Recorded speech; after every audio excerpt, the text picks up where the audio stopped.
अंधकार है वह देश जहां आदित्य नहीं, अंधकार है वह देश जहां आदित्य नहीं, मुर्दा है वह देश जहां साहित्य नहीं। राधे राधे दोस्तों, एक बार फिर से स्वागत है आपका हमारे YouTube चैनल प्रयास एक संकल्प में। आज हम लेकर आए हैं क्लास 12th के हिंदी इलेक्टिव का कुछ इंपॉर्टेंट क्वेश्चन जो कल के एग्जाम के लिए आपके बहुत ही इंपॉर्टेंट होने वाले हैं। तो आइए सीधे जुड़ जाइए हमारे साथ। तो चलते हैं अपने पहले क्वेश्चन की ओर। हमारा पहला क्वेश्चन है कि कहानी का केंद्रीय बिंदु क्या कहलाता है।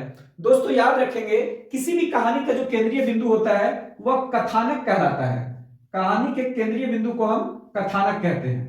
चलते हैं अपने अगले क्वेश्चन की ओर कि निबंध का अंतिम भाग क्या कहलाता है। दोस्तों जैसे निबंध का जो सबसे पहला भाग होता है उसे हम भूमिका या इंट्रोडक्शन कहते हैं, उसी प्रकार से जो निबंध का अंतिम भाग होता है उसे हम निष्कर्ष कहते हैं, कंक्लूजन कहते हैं। याद रखेंगे कि निबंध के अंतिम भाग को हम निष्कर्ष कहते हैं। चलते हैं अपने अगले क्वेश्चन की ओर कि अनुच्छेद लिखते समय क्या आवश्यक है।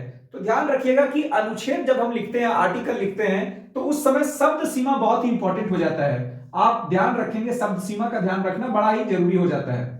चलते हैं अपने अगले क्वेश्चन की ओर कि रिपोर्ट क्या है। तो याद रखेंगे दोस्तों कि किसी भी घटना की तथ्यात्मक जानकारी, किसी भी घटना की तथ्यात्मक जानकारी को रिपोर्ट कहते हैं। रिपोर्ट जो जिसे हम प्रतिवेदन भी कहते हैं हिंदी में।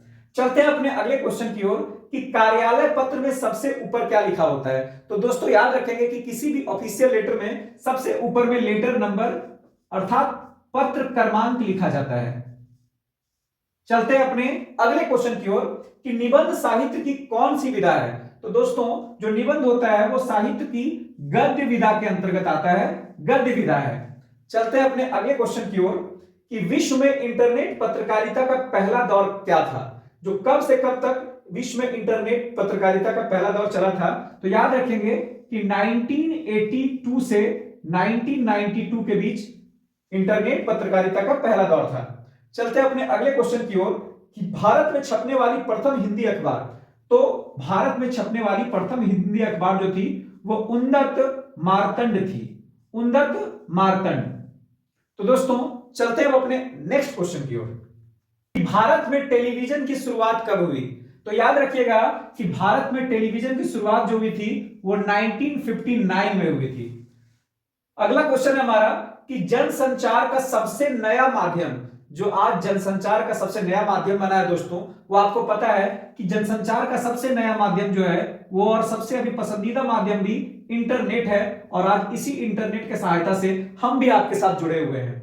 अगला क्वेश्चन है कि पंचायत या संसद में जो चर्चा होती है वो किस प्रकार के संचार का उदाहरण है। तो याद रखेंगे इसे समूह संचार कहते हैं, समूह संचार का ये एग्जाम्पल है। अगला क्वेश्चन है कि मुद्रण की शुरुआत कहां हुई थी। तो याद रखेंगे दोस्तों कि जो मुद्रण की शुरुआत या छापखाने की जो शुरुआत हुई थी वो चीन में हुई थी सबसे पहले, और फिर चीन से ही ये पूरे विश्व में फैली थी। चलते हैं अगले क्वेश्चन की ओर कि लोकतंत्र का चौथा स्तंभ, फोर्थ पिलर ऑफ डेमोक्रेसी, लोकतंत्र का जो चौथा स्तंभ है वो हमारे मीडिया या हमारे पत्रकारिता जो है, ठीक है, पत्रकारिता को लोकतंत्र का चौथा स्तंभ कहा जाता है, मीडिया को ही। हमारा नेक्स्ट क्वेश्चन है कि पत्रकारिता दिवस कब मनाया जाता है। तो याद रखेंगे इंपॉर्टेंट क्वेश्चन ये बनता है, तो पत्रकारिता दिवस जो है वो 30 मई को मनाया जाता है। चलते हैं अपने लास्ट क्वेश्चन की ओर कि उल्टा पिरामिड शैली में समाचार को कितने भागों में बांटा जाता है। तो याद रखिएगा कि उल्टा पिरामिड शैली में जब समाचार लिखा जाता है तो समाचार को हम 3 भाग में बांटते हैं, ठीक है। तो कुछ ये थे क्वेश्चन दोस्तों आपके आने वाले कल के एग्जाम के लिए, और आप बढ़िया से इन सारे क्वेश्चंस का तैयारी कर लें। एक बार जरूर से जरूर देख लें हमारी वीडियो को, ताकि आपके आने वाले एग्जाम में मदद मिल सके।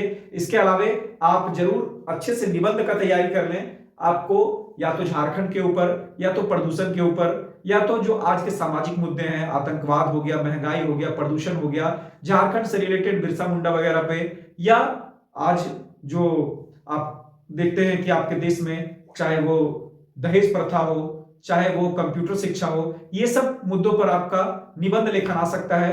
तो मैं आपके कल के एग्जाम के लिए, हिंदी के एग्जाम के लिए आपको बहुत शुभकामनाएं देता हूं। Best of luck. आगे आप हमारे चैनल को सब्सक्राइब करें और आने वाले वीडियो को जरूर देखें, और बेल आइकन को दबा के रखें ताकि वीडियो का नोटिफिकेशन तुरंत आप तक पहुंच सके। धन्यवाद।